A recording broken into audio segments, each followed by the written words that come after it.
Bonjour les amis, je suis contente de vous retrouver pour cette guidance. Alors cette fois-ci j'ai tiré les cartes avant d'enregistrer la vidéo et j'ai pris beaucoup de cartes, par rapport à d'habitude, en tout cas pour les guidances collectives. Parce qu'en individuel je fais comme ça, mais là c'est la première fois que je fais une guidance avec autant de cartes pour du collectif. Donc on va voir si je réussis l'exercice. Donc je mettrai les cartes au fur et à mesure du déroulement de la vidéo, que vous puissiez les voir et peut-être avoir d'autres intuitions, informations vous concernant pour compléter ce que je vais dire moi. C'est très important de le faire, je trouve, de ne pas prendre juste ce que je vous dis, mais d'aller chercher pour vous des informations qui vous correspondent et qui répondent à vos questions, à vos questionnements. On a d'abord des cartes qui nous parlent de libérer le passé. Là, ça semble important. Je pense que on est tous là cette année en fin de cycle. On est tous en train de clôturer des dossiers, de faire des mises à jour, etc. Certains vont plus vite que d'autres, certains ont plus de dossiers que d'autres. Mais globalement, on en est tous au même point, c'est-à-dire là, c'est l'année du bilan encore et de la fin de quelque chose. Donc ça peut être au niveau relationnel, ça peut être au niveau amoureux, ça peut être au niveau spirituel. Il y a plein de domaines dans lesquels on peut être amené à clôturer des dossiers. D'accord ?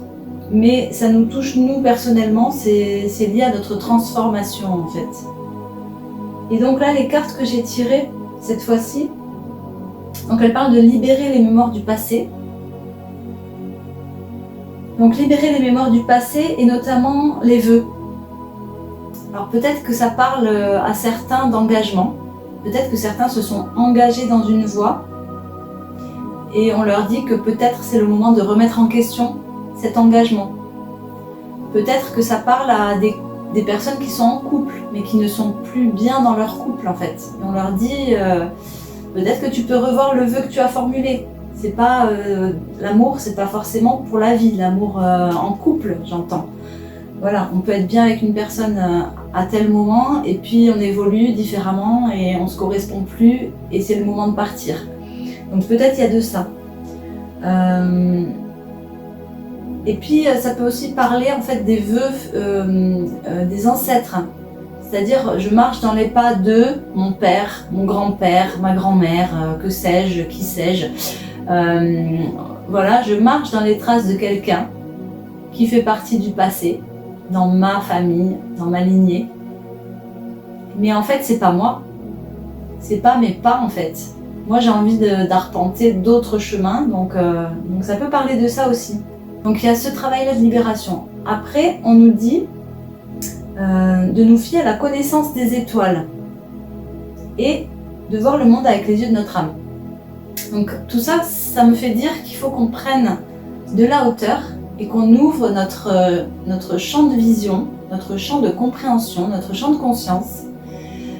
Donc j'entends ici que regarder les étoiles, le ciel, c'est une façon de nous dire le ciel c'est aussi à l'intérieur, mais c'est ce qui est grand en nous, nos énergies élevées. Mais c'est aussi une invitation directe, concrète dans la matière, de regarder concrètement dans le ciel, la position des astres, ce que nous disent les astres. C'est comme si on nous demandait de revenir à cette science. De plus en plus, on voit des astrologues et des partages autour de l'astrologie qui sont vraiment hyper porteurs, en fait, qui sont soutenants, qui nous donnent vraiment des informations sur la période actuelle. Donc c'est ça, regardez les étoiles. Donc peut-être que la position des astres, là, par rapport à votre vie actuelle, vous donne de précieux conseils, de précieuses indications sur le pourquoi vous en êtes là, où est-ce que vous allez, etc. Peut-être qu'il faut faire une séance avec un astrologue, je sais pas, ça va peut-être parler à certains d'entre vous. Chez certaines personnes, peut-être que c'est un désir de se former à l'astrologie, donc là c'est clairement une invitation à y aller. Et puis voir le monde avec les yeux de notre âme, c'est voir de manière beaucoup plus haute et globale. C'est-à-dire ne plus regarder avec des œillères, mais ouvrir et voir les choses et voir les choses sous un autre angle, avec une autre perspective. C'est-à-dire c'est pas noir-blanc, c'est autre chose. C'est gris, c'est le noir sert le blanc sert le noir. Et donc c'est un mélange, c'est un ensemble. Et moi, où je me situe dans tout ça, et ben voilà, peut-être qu'il faut choisir la neutralité. Regarder les choses avec neutralité, ne plus être dans le jugement, ne plus vouloir à tout prix changer des choses qu'on ne peut pas changer, sans d'abord se changer soi-même.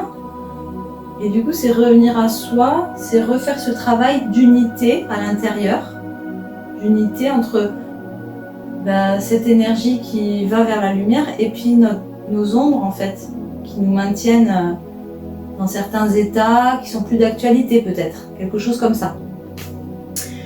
Ensuite, j'ai tiré dans un autre oracle les compétences, les croyances, le positionnement et le paradoxe. Voilà, je le fais de manière intuitive. Bon, on nous demande de nous servir de nos compétences. Ça peut être des compétences pro, humaines, des compétences émotionnelles, des compétences d'intelligence analytique. Ça peut être, voilà, à vous de savoir, à vous de trouver vos compétences et de vous en servir. C'est vraiment le moment de vous servir de vos compétences. Je sais pas, peut-être que certains d'entre vous se sont formés à des choses et ne les ont jamais utilisées.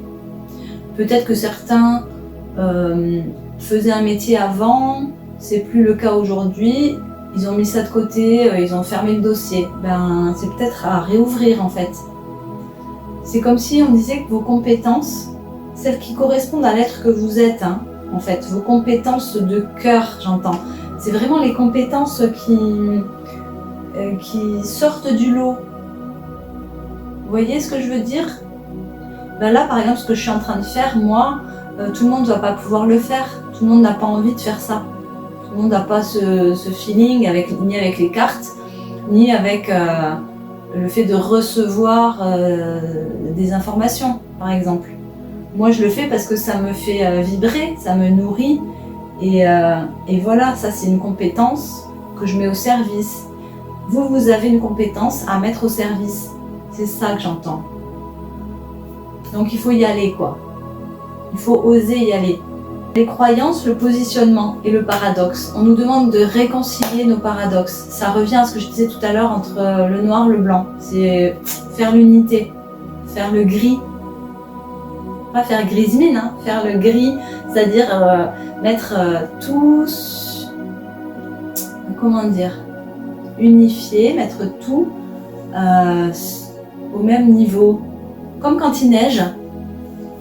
Quand il neige, ça recouvre tout, ça purifie, ça donne un paysage hyper harmonieux, zen.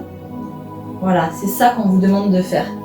Donc, un travail sur les croyances, le positionnement, et réconcilier nos contraires. Parce que c'est pas vraiment des contraires en fait.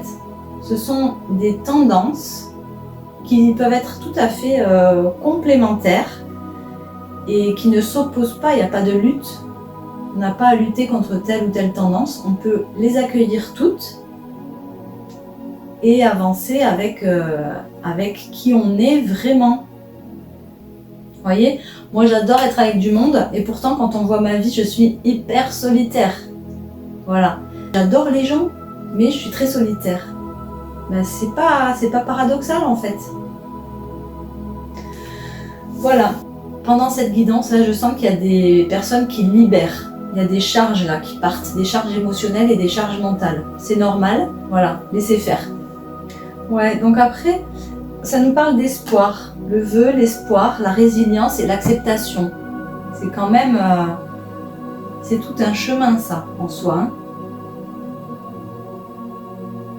Donc si je récapitule, on nous demande de nous servir de nos compétences, de revoir certaines de nos croyances et de nous positionner de manière nouvelle, de façon à éliminer les paradoxes en nous. Voilà, c'est ça en fait que veulent nous dire les cartes. Et on nous demande enfin de faire preuve d'espérance, d'avoir de l'espoir, de formuler de nouveaux vœux. Vous vous souvenez, au début de la guidance, on disait de se libérer du passé, et là, en fait, on nous demande de formuler de nouveaux vœux. C'est un renouvellement, en fait, un renouvellement de nos pensées, de nos croyances et de nos vœux, de nos intentions, en fait. Donc ça, c'est hyper cool.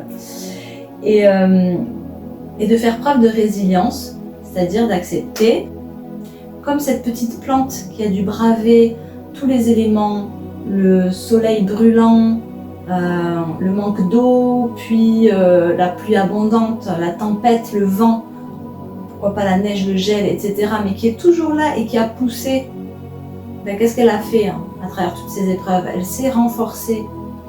Et quand le moment est venu, elle peut donner ses plus belles fleurs. Et nous, c'est ce qu'on nous demande de faire aussi. On nous demande d'être dans la résilience, d'accepter, oui, on a eu des épreuves et on en aura encore, pas croire. Certains croient, certains sont branchés spiritualité et croient que, ça y est, on va être dans un nouveau monde, tout beau, tout neuf, avec, où tout va être manifesté comme ça d'un claquement de doigts ou je ne sais quoi. C'est pas forcément ce que moi j'imagine ou ce que je vois. Moi je vois que on peut créer son paradis sur terre. C'est ça notre travail en fait, c'est de créer notre paradis sur terre, c'est-à-dire de faire en sorte que malgré les épreuves, parce que je pense qu'on en aura toujours, parce que ça nous fait grandir et on a besoin des épreuves pour grandir, sinon on est un petit peu fainéant et on attend que les choses se fassent toutes seules. Et des fois, on se repose sur nos lauriers. Et si on n'avait pas ces épreuves, on grandirait pas, on stagnerait, on resterait sur le même, on resterait au même niveau. Donc voilà, notre job, c'est ça, c'est juste d'accepter les épreuves avec le plus de sérénité possible. Parce que si on regarde les choses avec la vision de l'âme, comme on disait tout à l'heure, tout est fait pour notre plus grand bien en fait, tout est parfait. Le hasard n'existe pas, donc chaque épreuve que tu rencontres, tu la vis, tu la traverses pour une bonne raison. Tu t'en rends compte souvent bien longtemps après. Tu te dis, ça m'a apporté ça et ça. Et si j'avais pas vécu ça, aujourd'hui je n'aurais pas fait je n'aurais pas réalisé ce magnifique projet. Jamais je me serais sentie capable, il y a 5 ans, de tirer les cartes en me filmant. Jamais, voilà. Et ce qui m'est arrivé là, tac, tac, tac, c'est une cascade en fait d'événements. Ça permet d'arriver à un moment donné à quelque chose. La dernière carte que j'ai tirée, c'est la carte du choix. Donc la carte du choix, elle nous dit « J'ai la possibilité de prendre 2 chemins différents, je sais qu'ils me mèneront exactement au même endroit, mais avec des expériences différentes. » Arrêtons de nous poser 36 000 questions sur « Est-ce que je suis sur le bon chemin ?» Oui, c'est toujours le bon chemin puisque c'est le chemin que tu as choisi. On choisit toujours entre 2 expériences. Tu es dans un boulot qui te déplaît, tu as le choix d'y rester ou de le quitter. Et arrête de te raconter que non, tu ne peux pas quitter ce boulot. Parce que tu peux. Il suffit de chercher à côté, il suffit de dire j'arrête, et puis tant pis, tu as fait le saut dans le vide. Tu te retrouves peut-être avec beaucoup moins d'argent ou avec 0 argent. C'est peut-être l'occasion justement de te booster et de te renouveler, de faire quelque chose d'inédit que tu n'aurais jamais fait avant.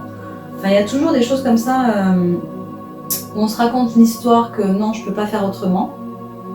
Mais en réalité, tant que tu n'as pas pris la décision, rien ne va s'enclencher. Tu te dis, je ne peux pas quitter mon mari parce que j'ai pas d'argent pour vivre toute seule. Mais tu vas voir que si tu décides de quitter ton mari, là, tu vas te mettre peut-être à, tu vois, une fois que tu as pris la décision, à parler à tel ami, à essayer de voir quelles sont les solutions au niveau du logement, à voir, tu vois, et petit à petit, tu vas te rendre compte que, mais il y a des choses qui existent, peut-être. Et ça se fait. Donc voilà les amis. Écoutez, j'espère que ça vous aura apporté quelque chose. J'ai l'impression que c'était un peu brouillon. C'était une expérience pour moi de prendre beaucoup de cartes. Et c'est pas facile finalement de les étaler comme ça. plutôt que de les tirer au fur et à mesure. Donc peut-être que la prochaine fois je les tirerai au fur et à mesure. Je tâtonne, je suis en train de, en train de tâtonner. En même temps, je vais peut-être passer à un mode où on verra que mes petites mains. Voilà, ça sera peut-être plus facile de tirer les cartes et de faire en mode vue du dessus. Vous me direz les amis ce que vous en pensez. En tout cas, j'ai fait de mon mieux et ce n'est qu'une expérience, pas un échec. Voilà, je vous souhaite une bonne semaine à venir. Et puis, vous savez, je fais plein de petits shorts maintenant.